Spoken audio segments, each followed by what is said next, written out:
One of my favourite songs of all time, so just love it so much. We're down the final three. Who's it going to be? Give me a drum roll, please. But before we go into the next one, we are going to pass back to Mr. T.M. Logan because we have had a question for him. Catherine would like to know, do you prefer to write standalone novels, and would you write a series with the same characters? I mean, so far I've only written standalone, so The Catch is my fourth, and the fifth one, which is going to come out next year, is another standalone. I would love to write a series, but I think it just is going to depend upon, you know, finding that right character. And I think every time, certainly with the next book, with book 5, I think maybe I found one. I haven't said that to my editor yet, but I don't know. I really like the protagonist of the next book. So yeah, I don't have an experience of writing series, but there are lots of ones that I've read that I've loved, you know, over the years, and still do. So yeah, I would. Watch this space for the future, hopefully. Excellent. Thank you very much for that. Okay. As you saw, I shuffled the hat before I went back to talk to T.M. Logan. So the next person is Dan Smith. Dan Smith is the author of over 30, yes, 30 non-fiction books, only a few of which are crime-related. He lives in East London with his wife and 2 children. Dan had never met the Craze himself, and he is quite pleased about that. So everybody, please welcome Dan Smith. Hello there. So I think I'm providing the non-fiction for the evening. This is my book, The Peer and the Gangster, a very British cover-up. So just to give you a bit of context, it tells the story of the relationship between the, at the time, hugely famous Conservative Lord Boothby and the up-and-coming gangster Ronnie Gray, a relationship, a partnership that we now understand was extremely predatory in nature. And in 1964, they were about to be exposed by the Sunday Mirror when a huge high-level cover-up took place that involved not only the 2 main political parties, but also the Metropolitan Police, leading senior figures from the judiciary and MI5. So I shall read from the prologue for you. Homosexuality is equally prevalent among what used to be called the higher and lower orders, and sometimes these are attracted to each other. This is known in homosexual circles as plain sewing. Bob Boothby, Recollections of a Rebel, 1978. Saturday, 11th of July, 1964. The Mirror Building, Holborn Circus, London. It was the sort of front page splash that editors dream of. Peer and a gangster, yard probe, screamed the headline in the Sunday Mirror, suggesting much, even as it revealed so little. By the following morning, breakfast tables up and down the country were aflutter with the news. There was a collective spluttering of tea, a choking upon cornflakes, the whiff of kippers surrendering to the stench of scandal. The libel legislation of the day ruled out the paper naming the subjects of its headline, but that was almost beside the point for the time being. Here was a story hinting at revelations that may yet surpass those of even the Profumo affair, which had fatally undermined Harold Macmillan's government the previous year. As the front page revealed, a prominent peer, a household name no less, and a leading thug in the London underworld were under Scotland Yard investigation. Their alleged crime, for it was still a criminal matter at the time, was their involvement in a homosexual relationship. Moreover, there was the suggestion that the story had broader dimensions. There were allusions to private weekend activities of the peer and a number of prominent public men during visits to Brighton, and relationships between the East End gangsters and a number of clergymen. The story broke just a fortnight before the release of the latest Carry On film and promised to match every bit of the high campery and innuendo of those movies. If, as Philip Larkin held that it did, sexual intercourse had begun sometime between the Lady Chatterley obscenity trial of 1960 and the Beatles' first LP in 1963, it was still all rather vanilla. The Beatles professed only to want to hold your hand, and even the Profumo narrative, that of the older man having his head turned by a beautiful younger woman, was distinctly orthodox. But now the Sunday Mirror was hinting at something less vanilla and more tutti-frutti. The underworld thug in question was a man who was as yet little known to the public, but who would in due course take his place alongside the likes of Jack the Ripper and Dr. Crippen in the pantheon of British criminality. He was Ronnie Cray, and along with his twin Reggie, he had spent several years establishing one of London's most feared criminal enterprises. The politician, meanwhile, was one of the grand old men of the British political scene, Lord Boothby, better known as Bob to his friends. Eton and Oxford educated, he was a scion of the upper class. A Conservative parliamentarian from the age of 24, he had stood shoulder to shoulder with Churchill in the 30s as they railed against those who called for appeasement. He was there in Churchill's wartime administration too, until a financial misstep forced him out and put paid to his ambitions of high office. Now in his 60s, he was a regular on television and radio, an acerbic and amusing guest and commentator, always ready with some delicious anecdote or another, and instantly recognisable from his long flop of grey hair and his deep, melodious voice. National treasure status had seemed to beckon. For Norman Lucas, the Sunday Mirror's dogged crime reporter, the front page represented another journalistic notch on the belt. Able to sniff out a potential front page at 1,000 paces, these days the juiciest stories more often than not found their way to him. Such was the extent of his network of informants who operated on both the right and the wrong side of the law. He had been tipped off about this story by a source within C11, Scotland Yard's secretive intelligence gathering arm. The Crays had been under surveillance since the start of the year, prompting scrutiny of their web of social contacts that spanned many tiers of British society. None, according to Lucas's informant, was more prominent than Boothby. The story had come to Lucas at just the right moment. Reg Payne, the Sunday Mirror's rough and tumble editor, had got the Crays in his sights, but he was unsure how best to shine a light on their nefarious activities. Now here was the perfect opportunity, not only to take on the twins, but to attack the government too. The proudly left-leaning Sunday Mirror was no friend of the Conservative Party, and with the Tories still reeling from Profumo, here was a story that might see them be put out of office altogether. Come Sunday morning, a photographer from Clapton called Bernard Black read the story with particular interest. He knew exactly to whom it referred. In fact, a few months earlier, and at Ronnie Cray's request, he had photographed the gangster with Boothby on a sofa at the politician's flat.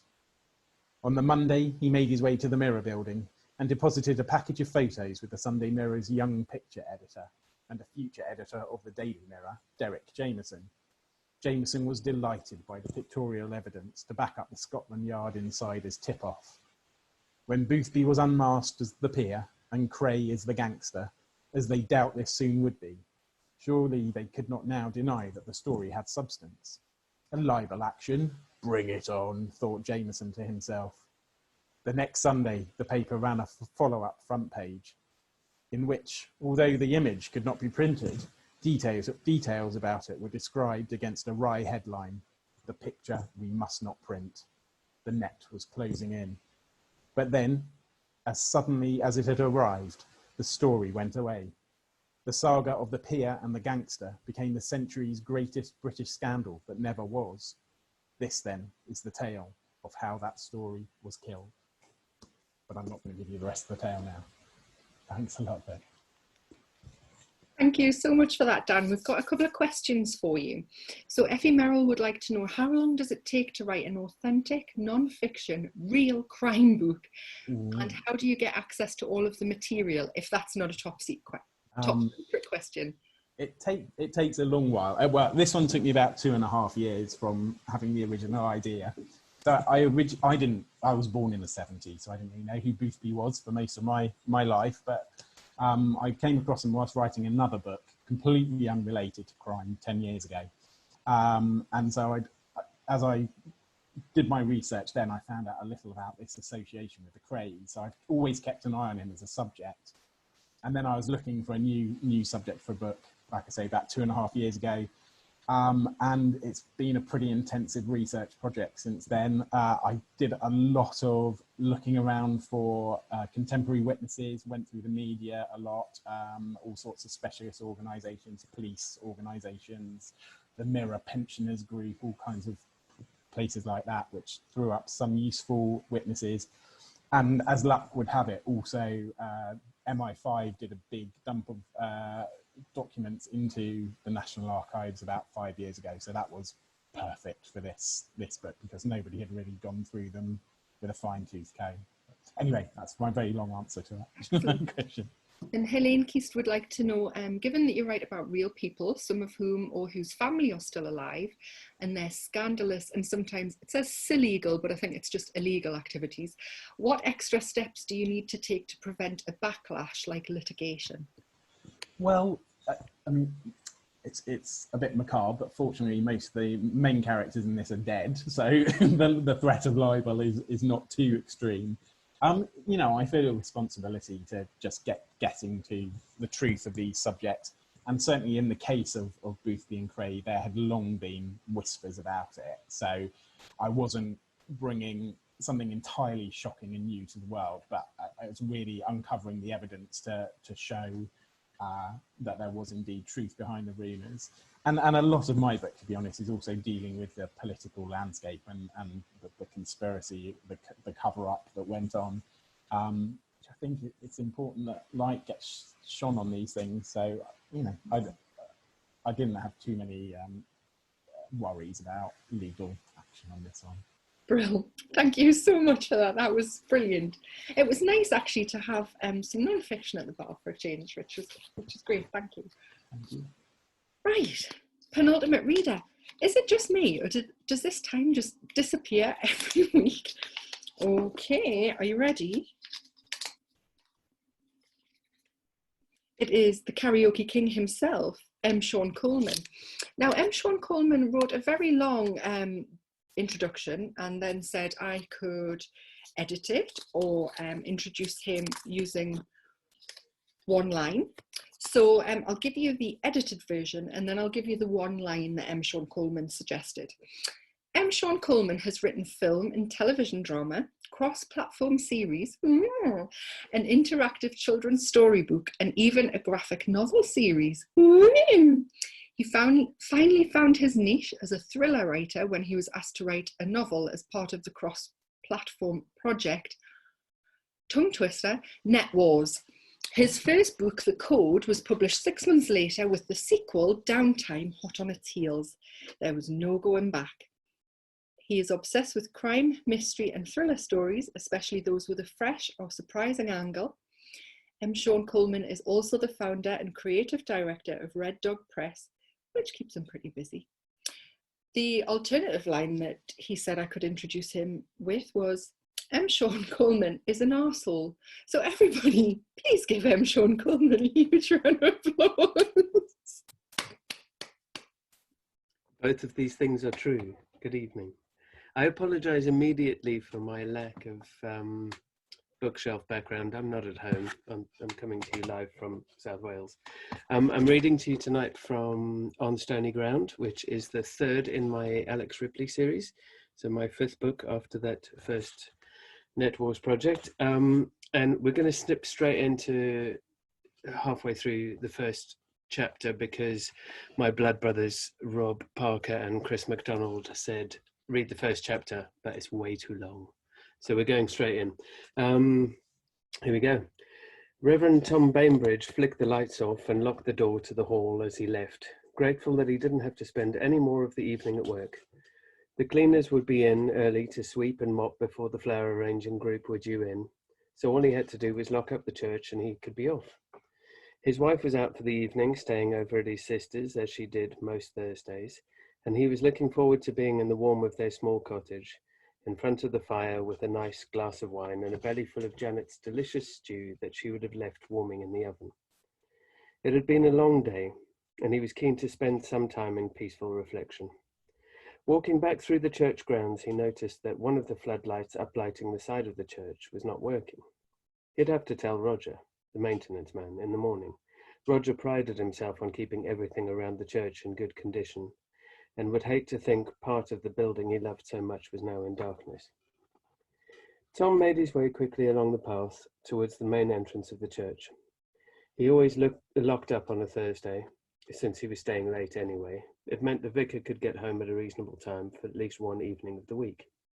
Right now he was regretting not having a coat with him. The night had drawn in, and it felt surprisingly cold for an early June evening. Pushing the main door to the church open, Tom was struck, as always, by the beauty of the inside of this ancient building. The body of the church was broad, with the surprising addition of a balcony level made of dark wood, contrasting dramatically against the bright crimson ceiling. The balcony gave the place the feel of a public meeting hall rather than a church, which Tom felt made it more welcoming. In daylight, light flooded the church, streaming in through the stained glass windows in each bay along the building's length. It never failed to make him smile, despite having known this church all of his life. His footsteps echoed on the flagstones as he crossed the nave to check that all was closed up through to the back of the chancel. "Hello," he called out. "Anyone still about? I'm locking up." No reply, no sound save his own steps. Good. Tom checked and locked the door off to the side of the chancel and turned back towards the nave. There were no other open exits from the church to the garden. Rubbing his hands together against the cold, he headed back to the main entrance, humming gently to himself. He stopped short of the entrance, noticing that the door to the storeroom was open. It was unusual that Roger would leave the door unlocked, given that the church remained open to the public, often unmonitored long after nightfall. Roger was cautious about leaving his precious supplies unprotected, especially after they'd had a couple of items go missing in the recent months. "Roger, you in there?" No reply, but it definitely felt like someone was in there. Tom crossed quickly to the door. "Roger?" he asked again, pushing the door open. The small storeroom was dark, but the light from the main body of the church filtered in behind Tom, revealing a figure standing there in the darkness. A black cloak, hood up, face concealed. "Hello?" Tom said uncertainly. The figure didn't move. "Can I help you?" Tom asked, a little more tersely. The church may be open to the public, but there was no reason a member of that public should be in the storeroom unless they were up to no good. Was this their robber, returned to snaffle more supplies? Tom took a step closer, reminding himself that if a person had been reduced to theft, especially from a church, they must be in a fairly desperate state. "Do you need some help?" Tom asked. "I can help you. Just come on out and we can talk. There's no need to be afraid. You're not in any trouble." He opened his arms, trying to show that he was no threat, and sensed a movement. It was always better, he thought, to appease rather than attack. "That's it," he said reassuringly. But the strange hooded figure seemed to grow taller, suddenly standing upright, before rushing at him, cloak billowing, hands out, aiming for his throat. Tom raised his own arms instinctively to defend himself, but he was too late, and his attacker was too fast and too strong. Before he knew what was happening, Tom had been turned around, right arm bent up high behind his back. He cried out as pain tore through his shoulder.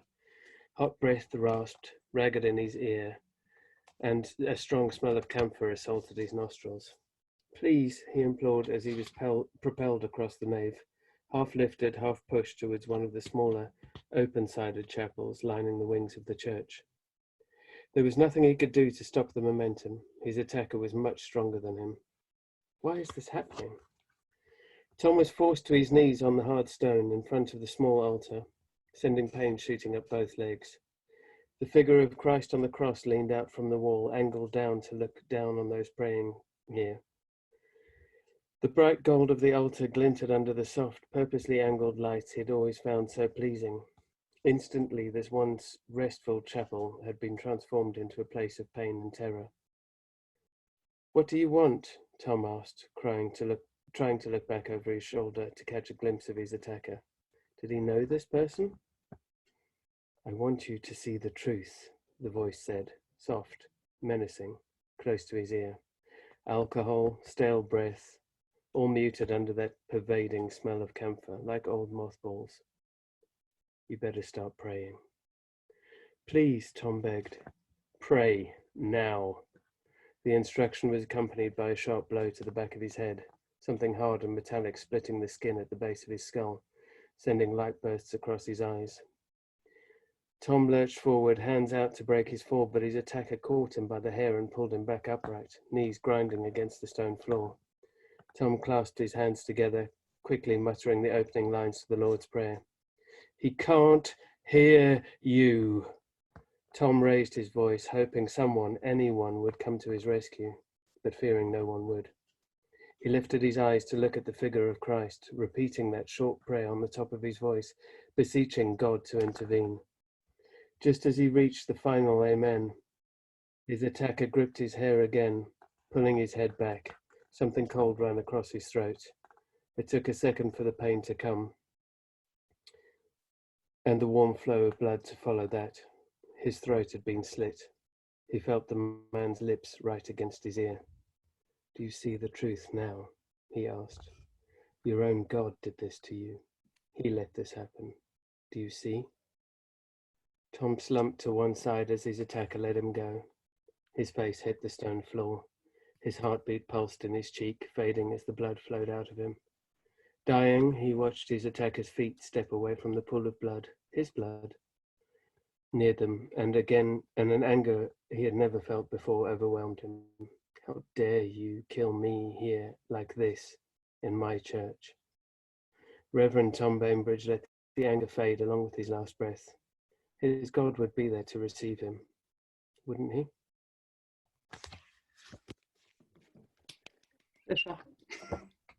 Two questions for you, Mr. C. Your fellow blood brother, Rob Parker, says, Sean, the sense of drama and threat in your work is so strong and overpowering. How do you go about procuring that? I buy it from small children. No, how do I procure drama? I've always just been a really dark person, I guess. I don't know. I think it comes out in the writing. I like to. I don't know. Me and the other blood brother, Chris MacDonald, don't think we're dark, but everybody else thinks we are. So it's hard to answer that question. I don't know where it comes from. I'm just dark. And that is why you are here on VNAT B. And Robert Scragg would like to know if you could poach any author to come and join Red Dog, who would it be and why? I think the implication is there Rob would like you to poach him, but we'll have your answer, and then obviously you can be nice to Rob. I mean, we'd always take the Scragg, because that means at the Red Dog Christmas party, he and I can duet You Don't Bring Me Flowers on the old karaoke. But if we could poach one right now, we'd poach Robert Parker, because he's now a bestseller and he didn't come to us with his latest best-selling book. We don't poach anyone. We wish success to all of our indie friends. Look at the face, Don't we? Angel. Don't we? We wish success to everyone. Somebody has just put in the chat, oh, it's just disappeared. You and Chris need to have a word with yourself, because you're very, very, very dark, apparently. So well, Jo needs to just get back in her blanket fort and it'll be fine. There is now some discussion over karaoke at one of the VNAT Bs, so that'll be interesting. After party tonight is going to be a hoot. Okay, so final reader.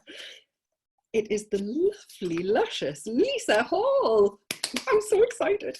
Lisa Hall is the author of 4 best-selling novels. Her debut, Between You and Me, spent 4 weeks in the UK Kindle #1 spot, and has been translated into several different languages.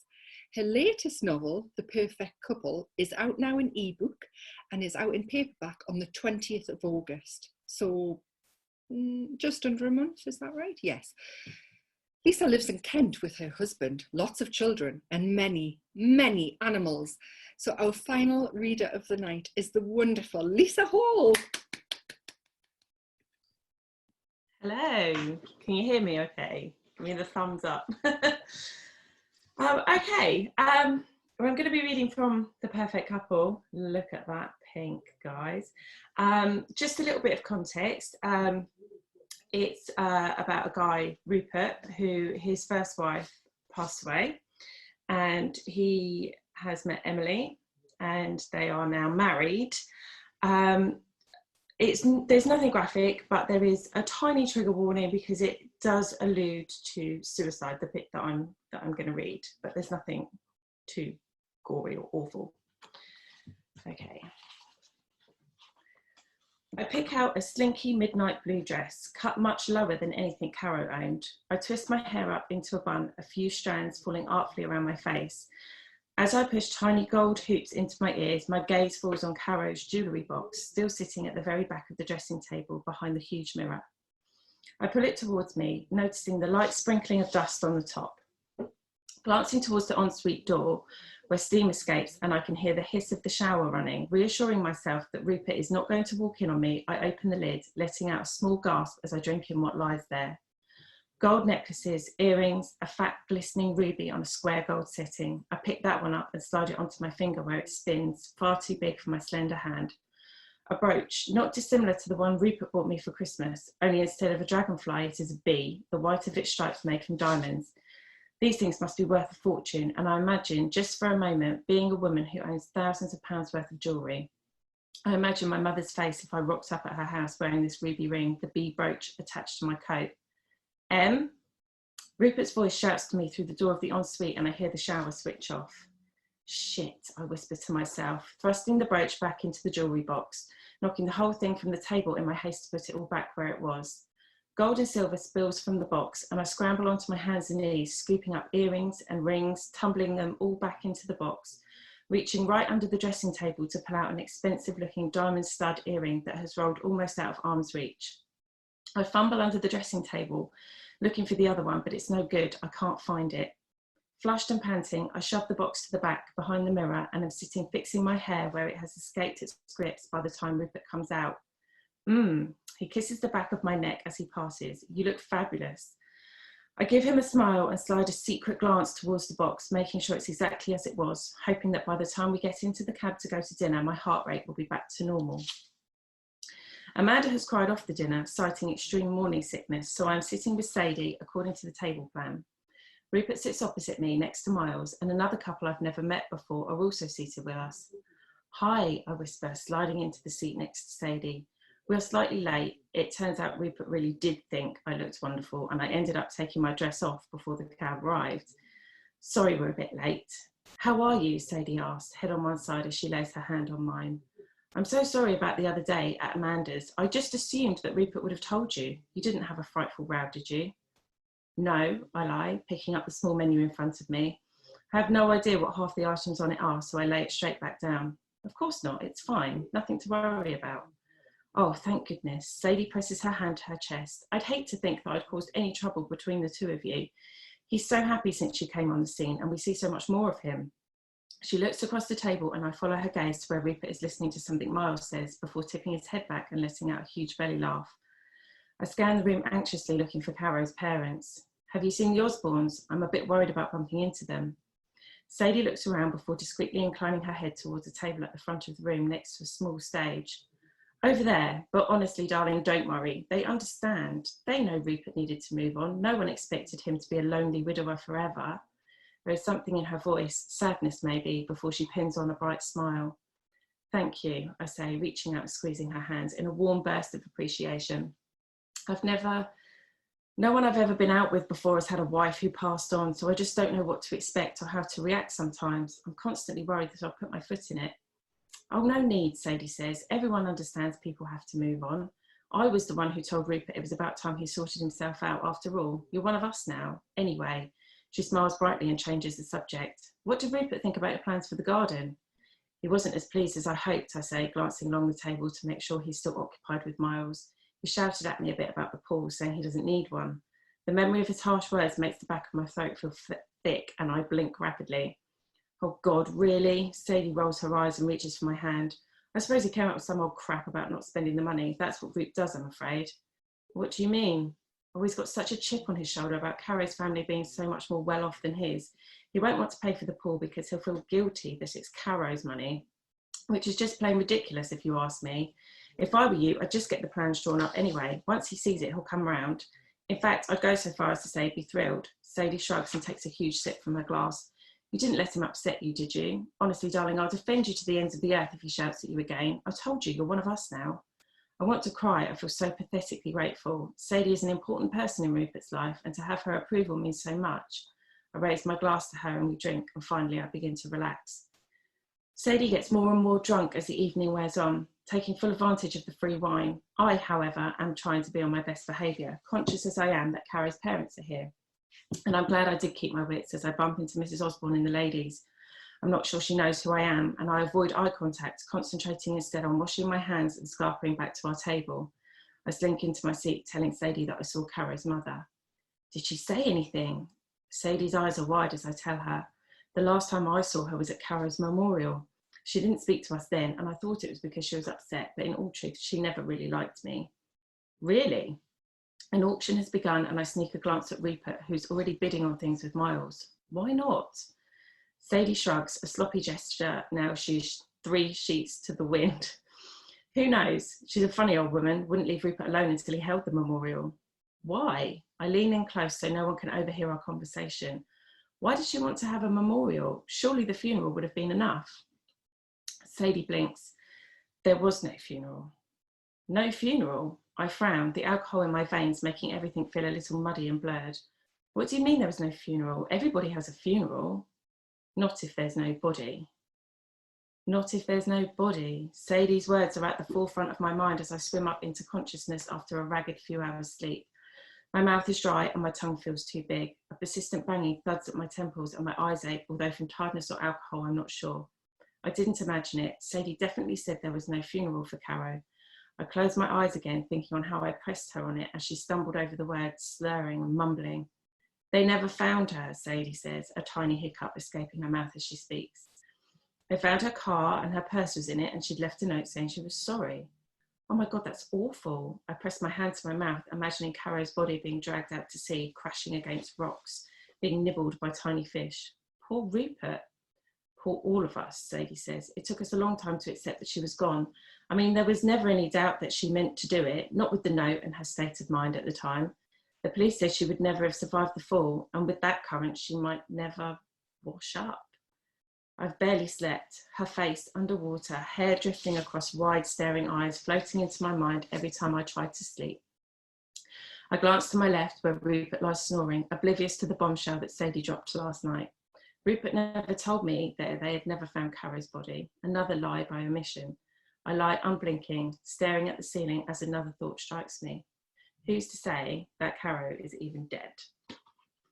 That's it. Back to Vic. Lisa, I'm sorry I had to have a pause there because actually, with your last line, I went, oh.